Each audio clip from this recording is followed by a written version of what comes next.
Hi there, welcome to the latest episode of my 10-minute moan. And the topic of this 10-minute moan is looking at the car crash that we're heading to for the automotive industry in the whole of Europe.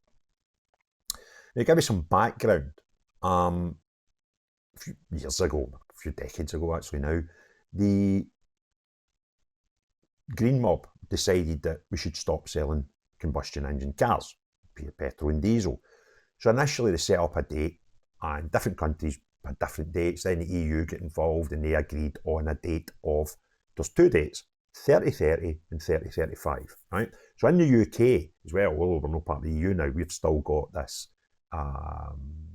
deal arrangement. And the way the British one works bonkers, right? And I genuinely think what's going to happen here, with Trump putting the American mandate in the bin for the combustion engines, I think we're going to ruin the European car manufacturing industry and we'll end up driving American cars in the next 10 years, right? Let me explain why. So in the UK just now, we're going through a process where by 2030, so it's 5 years away, you'll not be able to buy a car that is solely petrol or diesel. So you can buy an electric one, or you'll be able to buy a hybrid, which has a sort of half and half combination.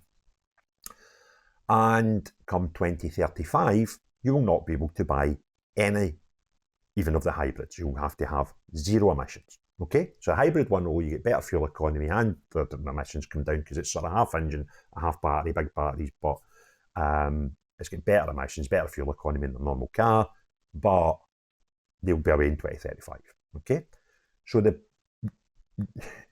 you're not going to make different cars for Britain, engines, etc., than you do the rest of Europe. And when you look at the rest of Europe, apart from, I think it was Norway, it was one of the Scandinavian countries, they're going live today. So 2025 is their cut-off point for zero emission cars only. But the rest of Europe, including the United Kingdom, is 2035 and 2030, with we're sort of halfway home. So what's been happening over the last while? The European manufacturers have been lining up for this, and more of them have been bringing out electric engines and hybrids, etc., to try and get away. And some of them have not made solely purely. For example, Lexus have not put a car into Europe for years, which was solely combustion engine.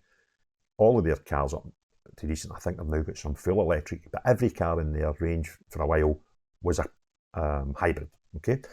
Now, although the dates are set 2030 and 2035, it's not go from here to zero in that timescale. It's staged.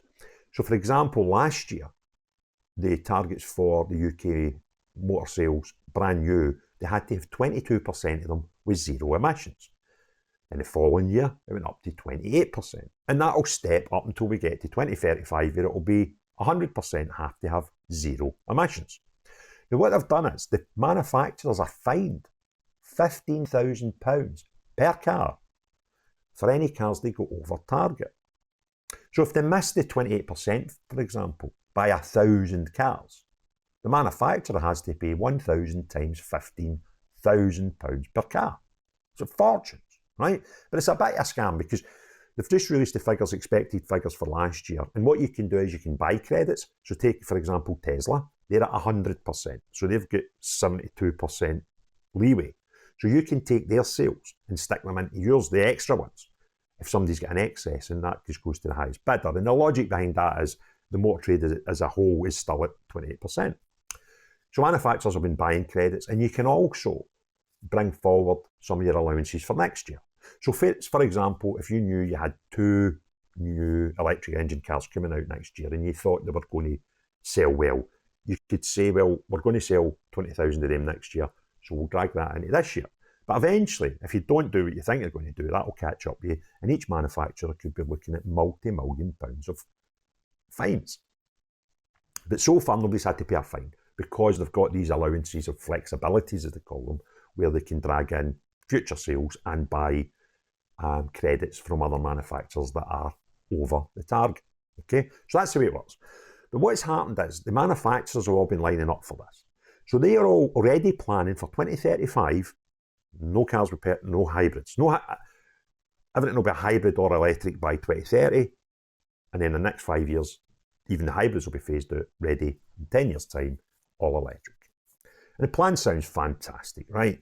But the reality is, we don't have the infrastructure for it. All you need to do is go into social media and find stories with people that have had nightmares with their electric cars.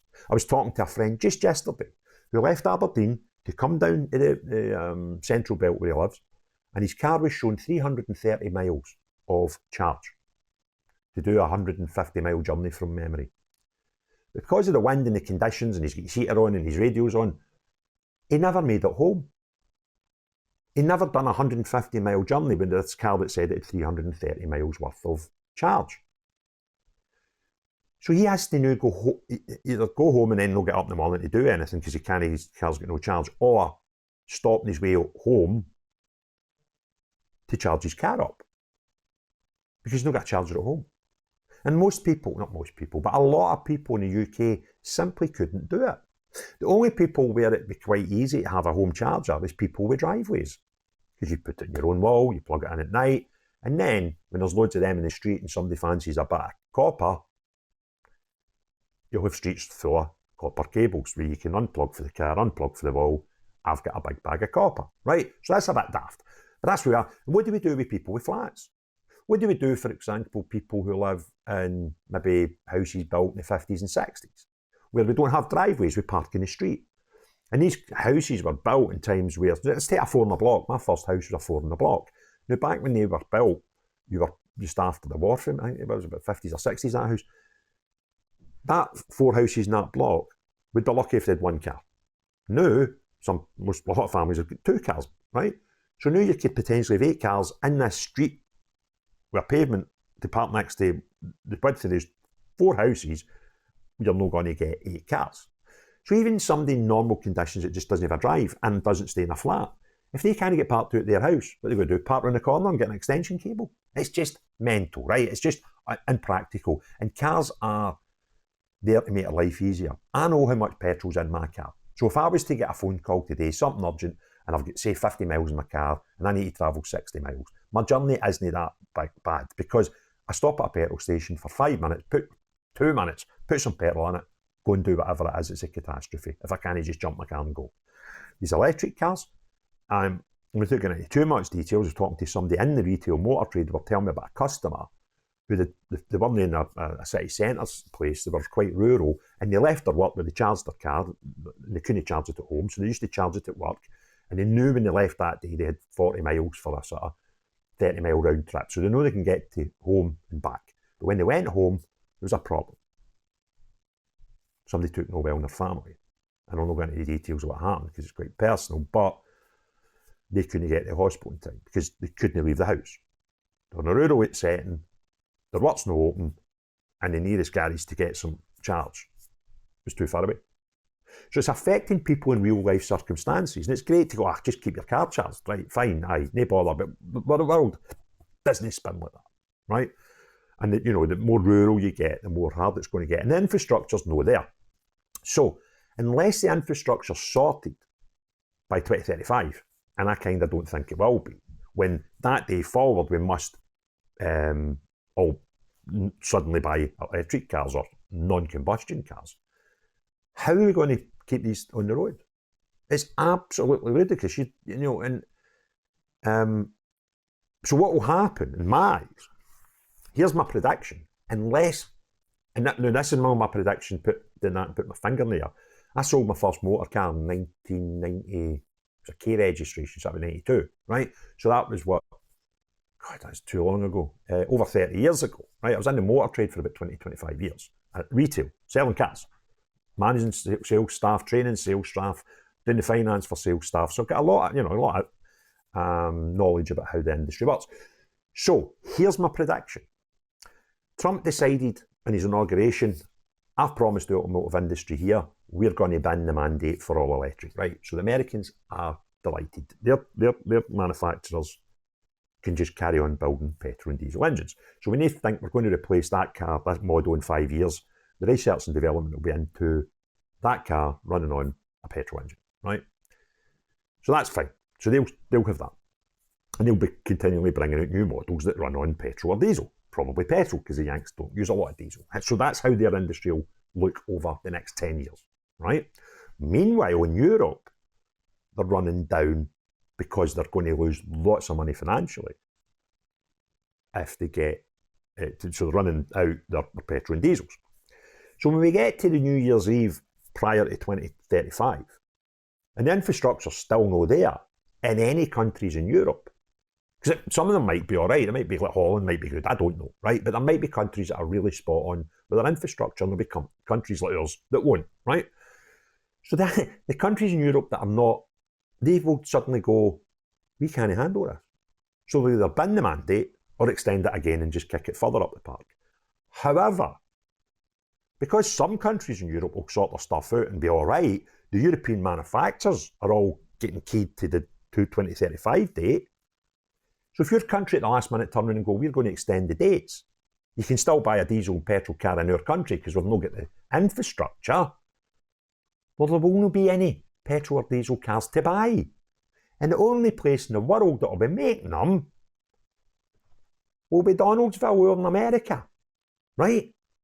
So my prediction is we'll not be ready, right? Because we're rotten, right? And I'm not that bothered about us being ready because I'm not buying into the whole thing anyway, right? But in some countries, so what the European car manufacturers cannot do, you can't do, research and development takes a long time and it's very expensive. So they're not going to get to a point where they go, okay, well, we'll research and build some new models with petrol and diesel for Britain and Ireland and maybe half a dozen countries that are not prepared with their infrastructure. So they'll not be building them. Your Mercs, BMW, they will not be building petrol cars. Citroen, all these European manufacturers, they'll be having it. Then in the UK we go, right, well, we can't ban them because we've not got infrastructure. Where are we going to buy these cars? Because I'll just get the figure. I should actually know these figures because I've known them. That was last time I was in the motor trade 10, 15 years ago. How many cars we're talking about here, right? And I think the new cars are going through a bit of a slump now because new car registered in UK 2023 will do because you probably know the figures. Right, total number of new passenger cars registered in the UK in 2023 was just under 2 million. The years before that, it was up the heights just over 2.5 million. It's probably averaged over the last 20 years about 2 million a year. So us Brits need 2 million new cars in 2035. Europeans can't build them because they're all electric by that point. Our infrastructure's not ready. So our dealer networks that sell the cars, that don't make them, that actually sell them to you and I, they need stock. They need 2 million cars. Where are they going to get them? Only place in the world that we know today will be selling and building petrol and diesel cars in 2035 is America. Because Donald Trump's well after the mandate, not having it anymore, right? We'll make what we want. So there we go. There's my prediction. That's what's going to happen. And America will make a killing. Because we'll not have any cars. And Britain needs 2 million a year. If you enjoyed the video, give it a thumbs up. If you've not already done so, please hit the subscribe and the notification button. Comments below and your opinions below, I'd love to hear them. But most importantly of all, unless you're these dafties that are setting targets that we won't have the infrastructure to complete, not you, but everyone else, have a great day. Cheerio, bye now.